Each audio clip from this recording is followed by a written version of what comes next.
당신의 마음을 울리는 이야기, 인생 다시 보기. 오늘은 아버지의 병실에서 우리가 들은 마지막 부탁, 지금 시작합니다. 그날 병실 공기는 이상할 만큼 차가웠다. 창문을 닫았는데도 바람이 새어 들어오는 것 같았다. 아버지는 산소줄에 매달린 채 창가 쪽을 바라보고 계셨다. 눈빛이 멀리 허공을 헤매고 있었고 나는 그 시선을 따라갈 수가 없었다. 왔냐, 진호야. 그 한마디가 그렇게 약하게 들릴 줄은 몰랐다. 나는 애써 웃으며 고개를 끄덕였다. 예, 아버지. 진수도 곧 올 거예요. 그래, 둘 다 오면 할 말이 있다. 그 말이 이상하게 마음에 걸렸다. 할 말이 있다. 그게 뭔지 알 수 없었지만 왠지 단단히 마음을 먹은 목소리였다. 조금 뒤 진수가 들어왔다. 수척한 얼굴, 새벽 근무를 마친 듯한 눈빛. 아버지, 약 드셨어요? 응, 다 먹었다. 식사는요? 괜찮다. 오늘은 입맛이 없다. 나는 침묵했다. 진수는 늘 아버지 곁을 지켰지만 나와는 다르게 무표정했다. 둘 사이엔 눈에 보이지 않는 거리감이 있었다. 나는 서울로 올라가 일을 하며 명절에만 얼굴을 비췄고 진수는 고향에서 남아 아버지를 모셨다. 그래서인지 아버지가 진수를 부를 때면 나는 괜히 불편했다. 아버지가 손짓했다. 진호야, 창문 좀 열어라. 창문을 여니 차가운 바람이 스며들었다. 아버지가 숨을 길게 들이켰다. 이 냄새가 좋다. 겨울이 오는 냄새. 그 순간 병실 모니터에서 삑삑거리는 소리가 들렸다. 간호사가 들어와 확인하더니 금세 나갔다. 짧은 순간이었지만 내 가슴은 쿵 내려앉았다. 아버지는 천천히 고개를 돌리며 말했다. 너희 서로 미워하지 말아라. 나는 멍하니 그 말을 듣고 있었다. 진수도 눈을 크게 떴다. 무슨 말씀이세요? 나 없다고 싸우지 말아라. 아버지, 그런 말은 약속해라. 아버지의 목소리는 더 이상 힘이 없었지만 이상하게 또렷했다. 진수가 말했다. 아버지, 왜 그런 말씀을 하세요? 우리 그런 사람 아닙니다. 진수야, 내가 나보다 더 잘 알잖아. 사람은 남은 게 있을 때 싸우는 법이다. 순간 방안 공기가 굳어버렸다. 나는 말을 잃었고 진수는 고개를 숙였다. 아버지가 다시 입을 열었다. 진호야, 내 서랍에 있는 봉투 하나 가져와라. 너희한테 줄 게 있다. 나는 자리에서 일어나 서랍을 열었다. 거기엔 낡은 편지 봉투 하나와 열쇠 한 개가 들어 있었다. 열쇠엔 1979라는 숫자가 새겨져 있었다. 편지 겉면엔 내 이름과 진수 이름이 같이 적혀 있었다. 이게 뭐예요, 아버지? 나중에 읽어라. 지금은 그냥 약속만 해다오. 약속이요? 서로 미워하지 말고 꼭 붙어 있어라. 그때 아버지의 눈동자가 미세하게 떨렸다. 그 안엔 말하지 못한 수많은 이야기들이 담겨 있는 것 같았다. 나는 무의식적으로 대답했다. 네. 약속드릴게요. 진수도 고개를 끄덕였다. 아버지는 미소를 지었다. 그 미소가 너무 평화로워서 오히려 두려웠다. 그렇게 그날 밤 아버지는 마지막으로 잠에 드셨다. 다음 날 새벽 병원에서 걸려온 전화 한 통. 가족분이시죠? 아버님이. 그 이후 말은 들리지 않았다. 핸드폰이 바닥에 떨어졌고 나는 병원으로 뛰었다. 병실 문을 열었을 때 아버지는 이미 눈을 감고 계셨다. 그 얼굴이 너무 고요해서 나는 현실감이 없었다. 진수가 침대 곁에 무릎 꿇고 앉아 있었다. 아무 말 없이 두 손을 꽉 쥔 채 울지도 않았다. 나는 조용히 아버지 손을 잡았다. 온기가 아주 조금 남아 있었다. 그 온기를 놓치기 싫어서 손을 놓지 못했다. 아버지. 그 한마디가 끝내 목구멍을 막았다. 장례가 끝난 뒤 집안엔 낯선 침묵이 내려앉았다. 향 냄새도 사라졌고 사람들도 돌아갔다. 남은 건 우리 둘뿐이었다. 진수가 말없이 거실을 치웠고 나는 아버지 방을 정리했다. 서랍 속엔 편지와 열쇠만 덩그러니 남아 있었다. 나는 봉투를 집어들었다. 노란 빛이 도는 낡은 종이, 봉투 뒤엔 희미한 잉크 얼룩. 봉투를 열자 빼곡한 글씨들이 눈에 들어왔다. 진호야, 진수야. 내가 없는 세상에서 너희가 서로 지켜야 할 게 있다. 그게 돈인지 집인지 피인지는 나도 잘 모르겠다. 하지만 하나만 기억해라. 서로 미워하지 마라. 그 말이 내 마지막 부탁이다. 그 문장을 읽는 순간 가슴이 먹먹했다.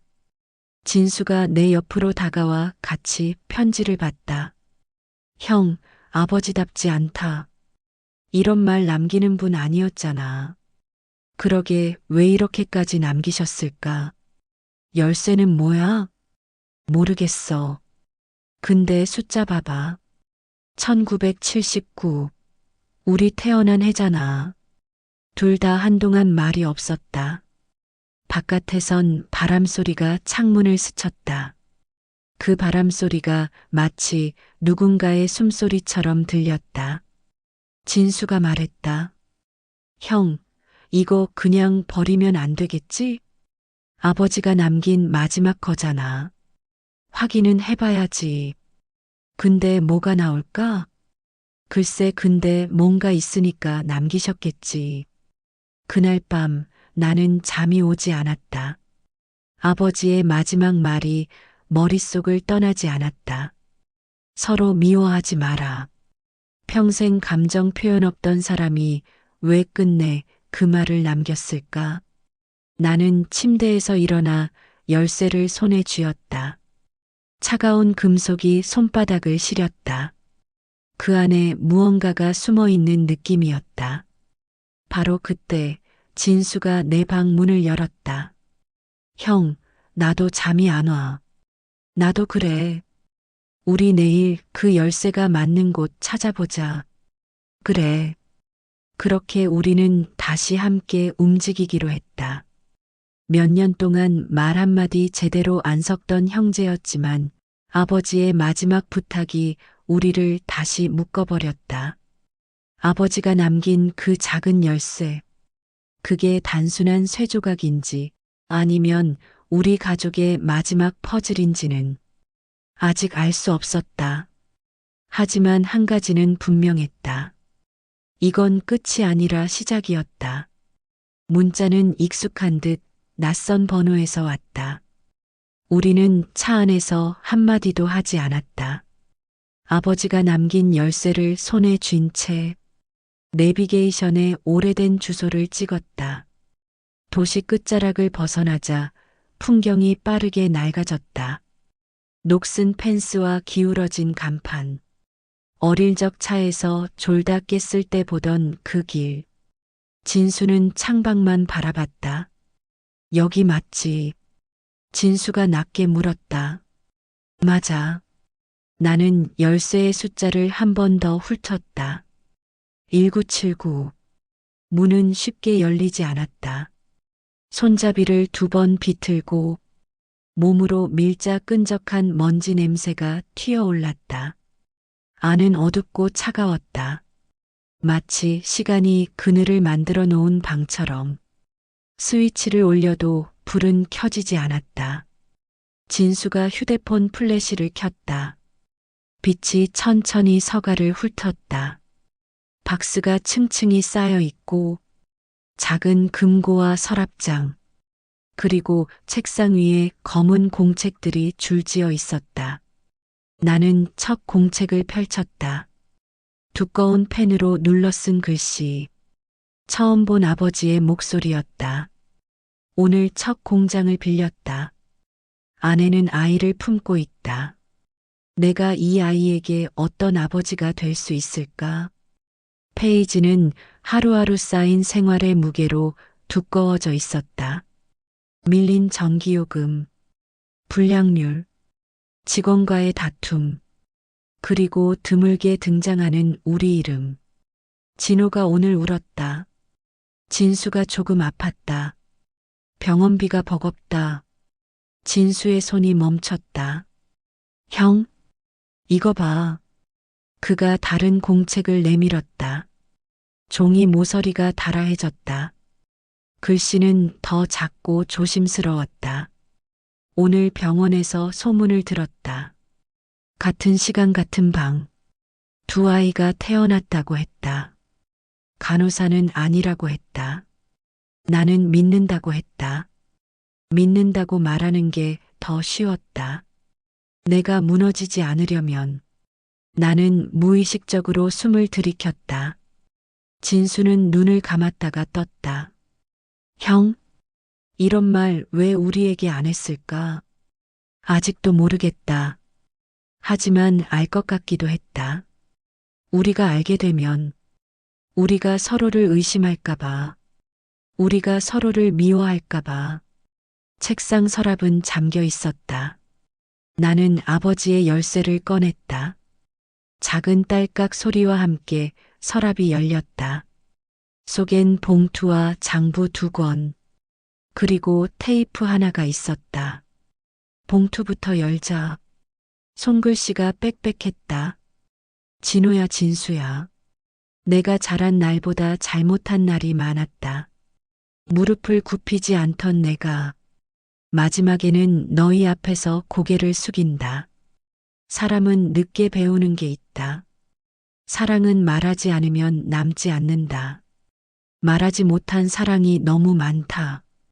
나는 한 줄 한 줄 천천히 읽었다. 손끝이 떨려서 글자를 놓쳤다. 진수는 소리내어 읽지 않았다.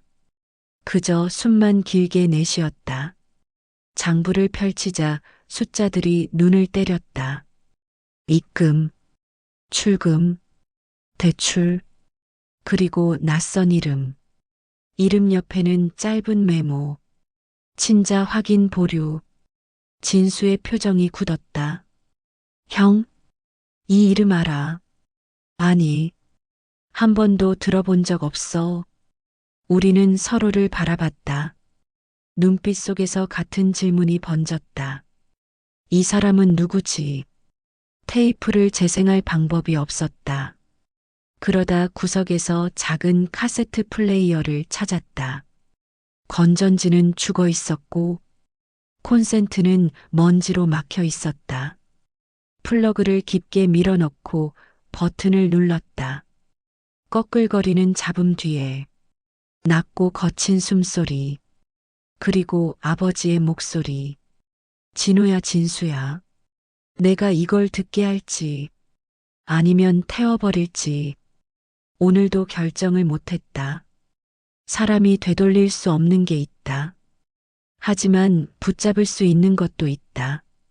피는 바뀔 수 있어도 기억은 바뀌지 않는다. 나는 너희와 산 시간을 믿고 싶다. 잠시 침묵. 테이프 속에서 가볍게 헛기침. 너희가 알게 되면 서로를 의심하지 말아라. 사람이 때로는 증거보다 마음을 먼저 믿어야 할 때가 있다. 내가 틀렸을 수도 있다. 그럼에도 나는 너희를 내 아들로 불렀다. 그게 내 삶에서 가장 옳은 선택이었다. 음성이 끊겼다. 플레이어는 가느다란 바늘로 테이프를 긁었다. 우리는 아무 말도 하지 않았다. 창고의 먼지가 천천히 빗속에서 움직였다. 진수가 먼저 입을 열었다. 형, 확인하자. 무엇을? 모든 걸. 나는 대답하지 못했다. 확인이라는 말이 갑자기 낯설었다. 무엇을 확인해야 하지? 누구에게 묻지? 대답을 듣고 나면 우리의 자리는 어디에 놓이게 되지? 창고 문을 닫고 나오는 길. 바람이 얼굴을 베었다. 햇빛은 있었지만 따뜻하지 않았다. 진수는 조용했다. 나는 열쇠를 주머니에 넣었다. 그 무게가 다르게 느껴졌다. 집으로 돌아오자 밤이 되었다. 우리는 각자 방으로 들어갔다. 하지만 잠은 오지 않았다. 테이프 속 목소리가 귀에서 맴돌았다. 사람이 되돌릴 수 없는 게 있다. 하지만 붙잡을 수 있는 것도 있다. 새벽에 부엌에서 마주쳤다. 진수는 컵에 물을 채웠다가 비웠다. 형, 내가 아버지 옆에 오래 있었잖아. 그래서 더 복잡해. 내가 모르는 게 많았다는 사실이 나를 화나게 해. 나는 대답 대신 컵을 들었다. 차가운 물이 목을 지나가며 속을 맑게 하는 듯 했다. 우리는 다음 날 바로 움직였다. 먼저 병원. 기록은 오래전에 폐기. 담당자도 없고 책임질 사람도 없었다. 그런 일은 어디에나 있었고 어디에도 없었다. 옛 동네의 작은 약국. 아버지를 기억한다는 주인이 말했다. 그분은 말수가 적었다. 대신 장부가 많았다. 꼼꼼했고 항상 늦게까지 불을 켰다. 그가 울던 날이 한 번 있었다. 아이가 아픈 날이었다. 어느 아이인지는 묻지 않았다. 우리는 또 다른 주소로 향했다. 아버지의 옛 동료 김상만. 그는 우리를 보고 오래전 이름을 불렀다. 진호, 진수, 아버지랑 똑같이 생겼다. 그 말이 이상하게 아팠다. 김상만은 우리를 작은 작업실로 안내했다. 작업대 위에 기름이 말라 있었다. 그는 한참을 말하지 않았다. 그 나이의 침묵은 보통 이유가 있다. 무엇을 이야기할지, 어디까지 이야기할지. 그는 저울질하고 있었다. 나중에 들었다. 그가 천천히 입을 열었다. 병원에서 소동이 있었다. 같은 날 같은 시간. 두 가족이 뒤엉켰다. 병원은 쉬쉬했고 사람들은 잊은 척했다. 너희 아버지는 잊지 못했다. 그래서 더 엄해졌다.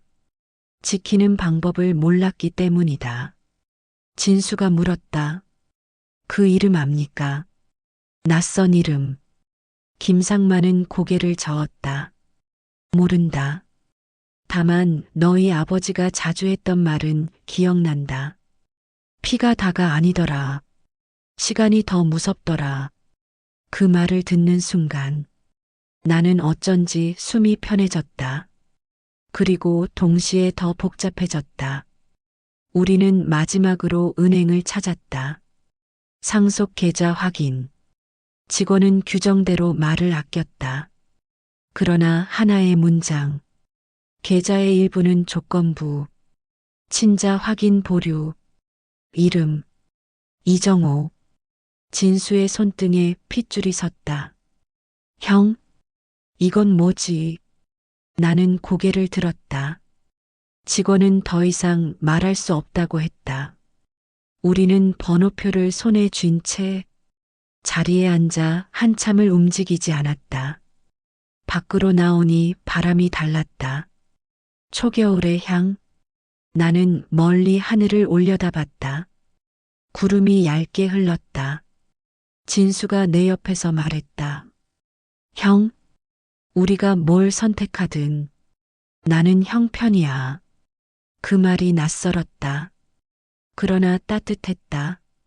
나는 짧게 대답했다. 고맙다. 밤에 집으로 돌아와. 책상 위에 장부와 편지와 열쇠를 올려놓았다. 모든 것이 우리 앞에 있었다. 증거, 기억, 목소리, 그리고 하나의 질문.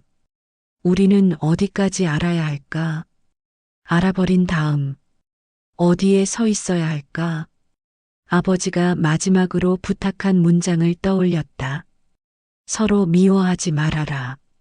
나는 불을 끄고 누웠다. 눈을 감아도 어둠은 더 짙어졌다. 한 문장이 떠올랐다. 사람은 때로 증거보다 마음을 먼저 믿어야 한다. 아버지의 목소리. 그 소리가 천천히 멀어지다가 다시 가까워졌다. 다음 날 아침, 진수가 말했다. 형, 확인 검사하자. 최소한 우리가 어디에 서 있는지 알아야 한다. 나는 그를 바라봤다. 그 눈빛에는 두려움과 결심이 함께 있었다. 나는 고개를 끄덕였다. 그 순간 문자가 도착했다. 발신인은 모르는 번호. 짧은 문장. 이정호에 대해 이야기할 수 있습니다. 장소와 시간이 적혀 있었다. 우리는 서로를 보았다. 말은 필요 없었다. 진실은 스스로 다가오고 있었다. 우리는 그 문을 열 준비를 하고 있었다.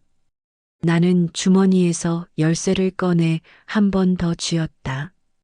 차가운 금속이 손바닥을 파고들었다. 그 감각이 나를 현실로 붙잡아 당겼다. 아버지의 마지막 부탁. 그 말이 이 어지러운 길에서 유일한 난간처럼 느껴졌다. 이제 후퇴는 없었다. 우리는 걸어갈 것이다. 확인의 길이든 수용의 길이든 서로를 놓지 않는 조건으로. 햇빛이 창문을 넘어와 바닥을 길게 눕혔다.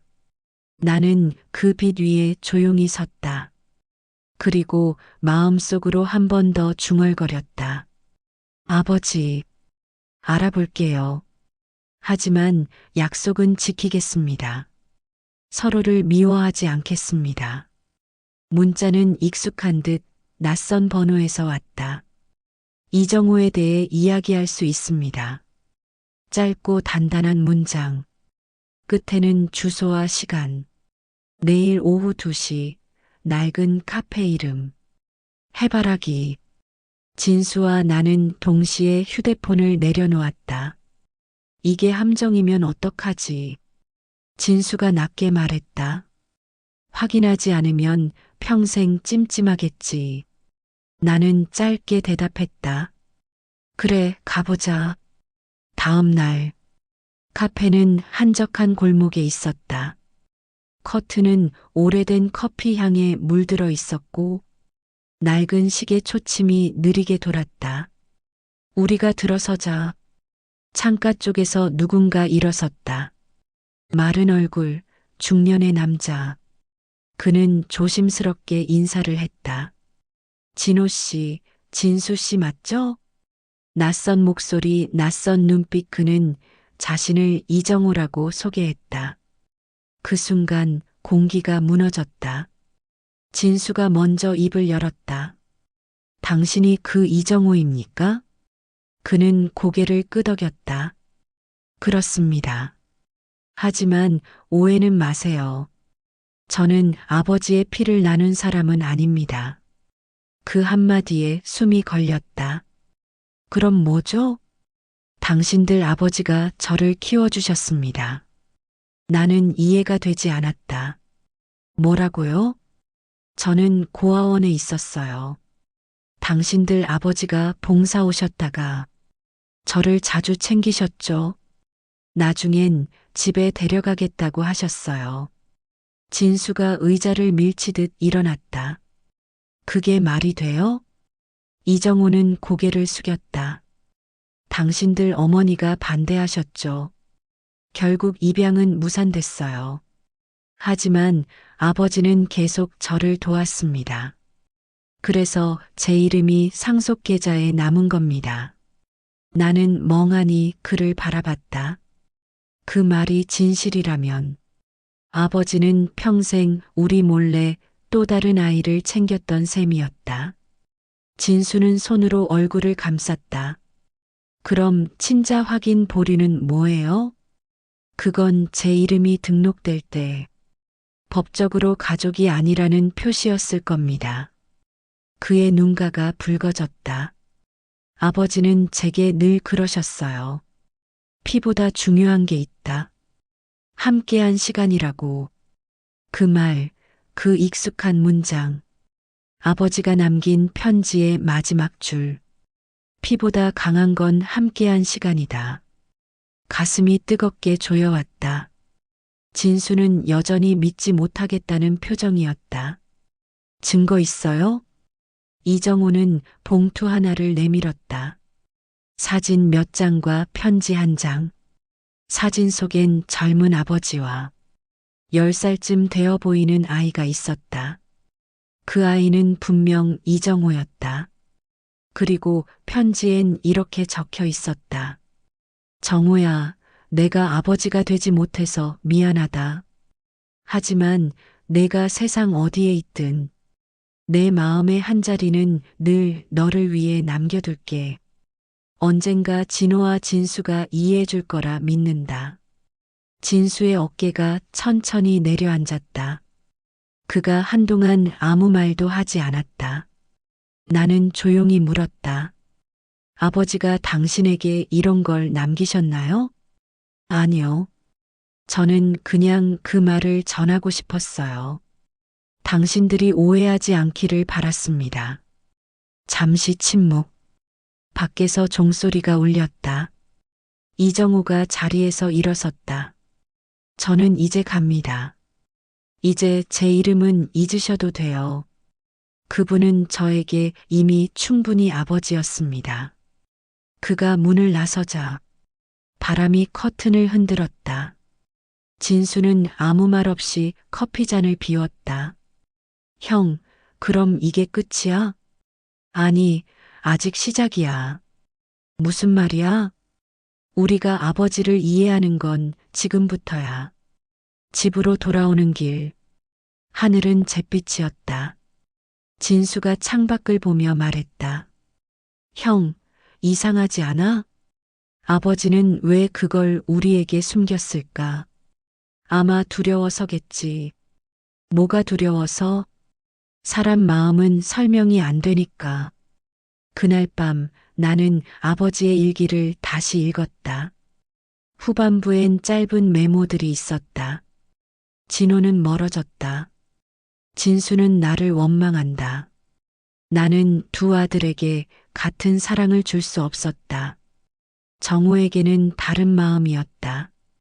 그 아이를 보면 잃어버린 내 아버지가 떠올랐다. 나는 책을 덮었다. 아버지의 말은 언제나 늦게 이해됐다. 진수는 거실에서 TV를 켜놨지만 화면은 켜져 있고 소리는 꺼져 있었다. 그 무음 속에서 우리는 각자 다른 생각에 잠겨 있었다. 형? 왜? 우리 검사할 거야?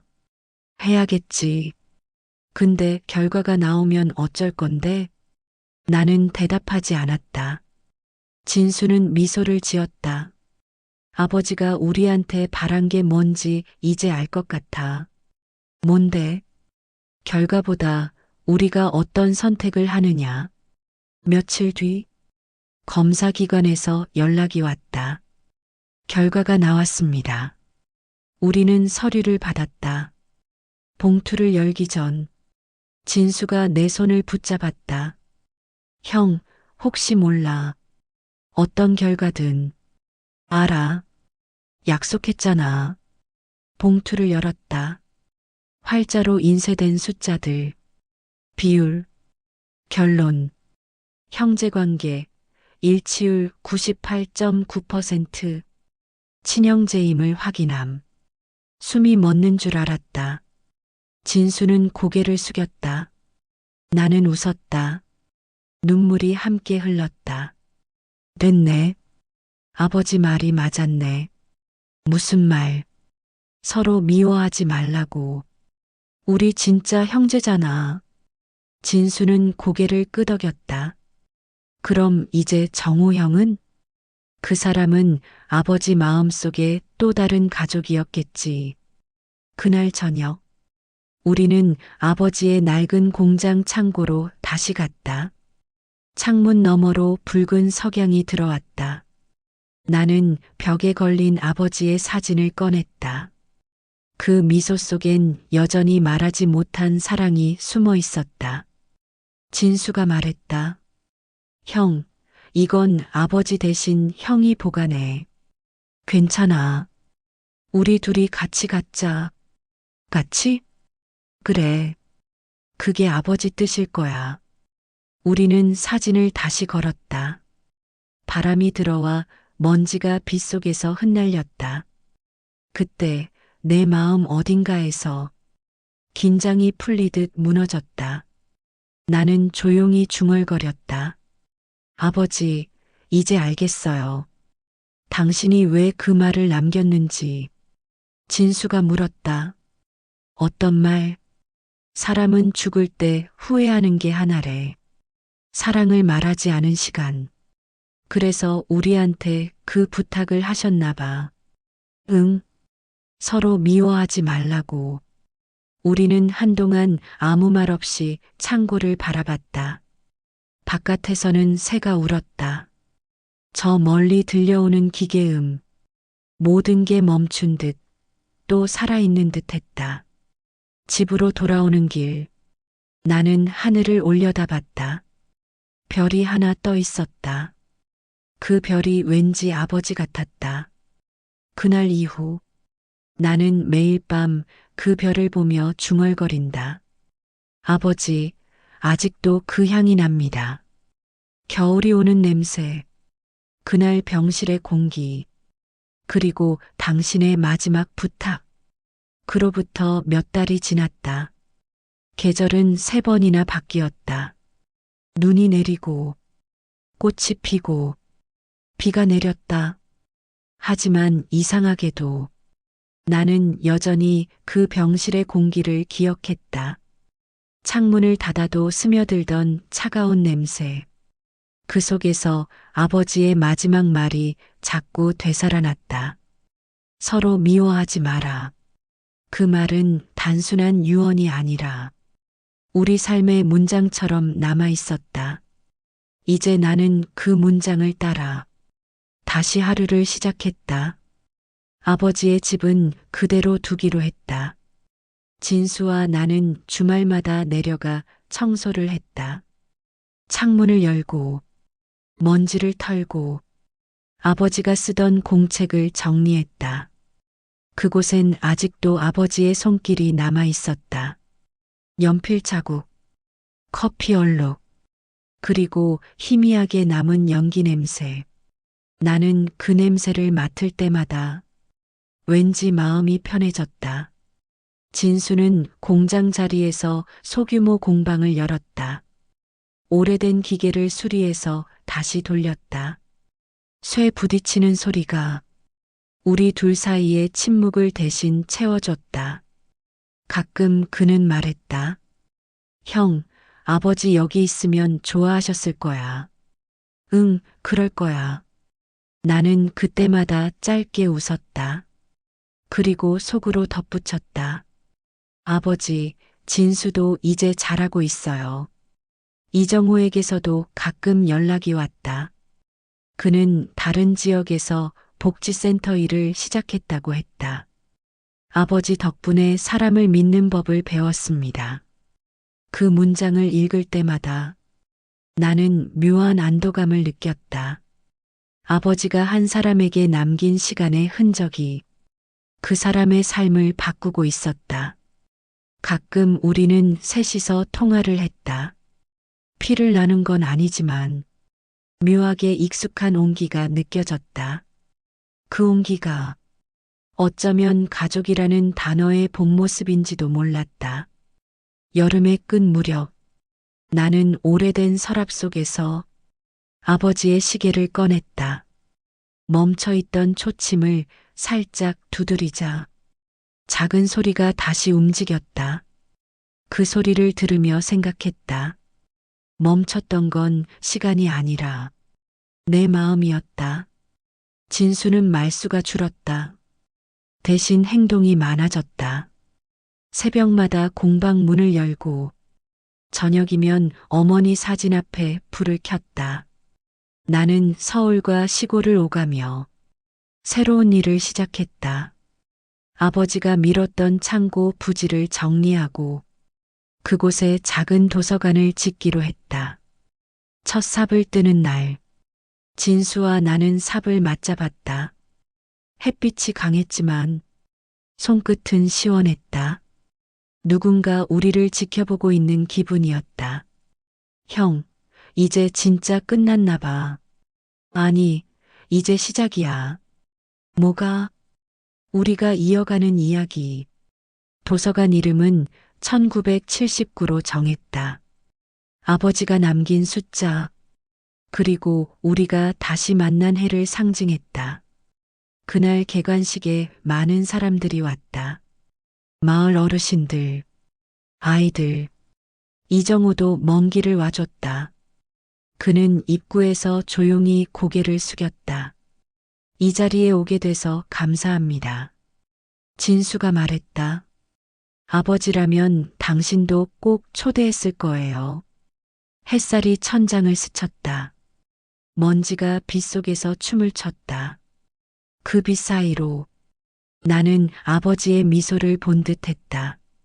밤이 되자 사람들은 돌아갔고 우리 셋만 남았다. 진호, 진수, 그리고 이정호. 조용한 공기 속에서 우리는 아무 말 없이 서로를 바라봤다. 그때 나는 알았다.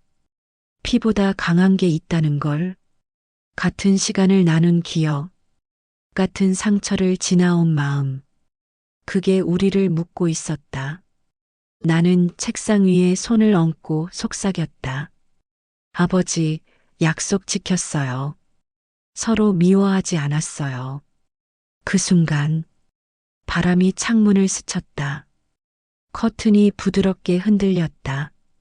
마치 누군가의 손길처럼. 그 손길 속에서 나는 짧은 안도를 느꼈다. 진수가 창밖을 바라보며 말했다. 형, 우리 다음엔 뭐 하지? 그냥 살아보자. 평범하게 싸우지 말고. 그래, 그게 제일 어렵지만 제일 좋은 말이다. 우리는 웃었다. 아무 소리도 없었지만 그 웃음이 공간을 따뜻하게 채웠다. 며칠 뒤 나는 혼자 아버지 묘를 찾았다. 잔디 사이로 바람이 흘렀다. 하늘은 맑았고 그 아래 묘비에 새겨진 이름이 또렷했다. 나는 조용히 인사를 했다. 아버지, 덕분에 이제 알겠어요. 사람이 남기는 건 말이 아니라 시간이에요. 누군가와 함께한 시간. 그게 결국 사랑이었어요. 나는 시계를 꺼내 손목에 찼다.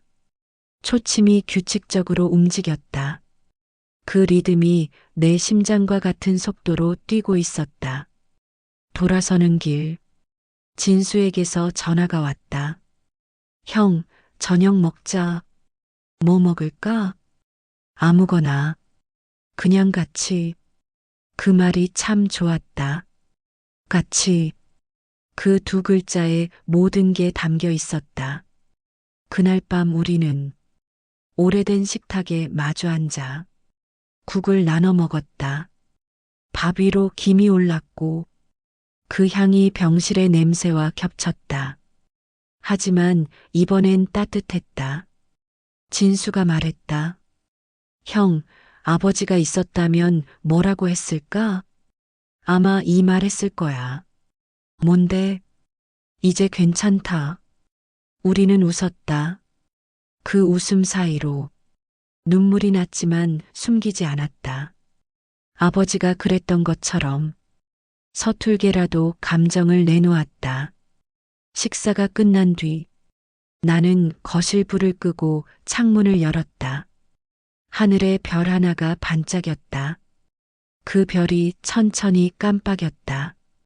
마치 대답하듯 나는 속으로 중얼거렸다. 아버지, 이제 정말 괜찮아요. 그날 이후 나는 하루의 끝마다 누군가를 떠올리며 다짐한다. 서로 미워하지 말자. 사랑을 말하는 걸 미루지 말자. 시간은 기다려주지 않으니까. 사람은 떠나도 그날의 말은 남습니다. 미워하지 말라던 그 부탁은 결국 우리를 다시 가족으로 만들었습니다. 당신의 마음속에도 아직 전하지 못한 말이 있나요? 지금이라도 늦지 않았습니다. 인생의 한 장면을 다시 보는 시간, 인생 다시 보기였습니다.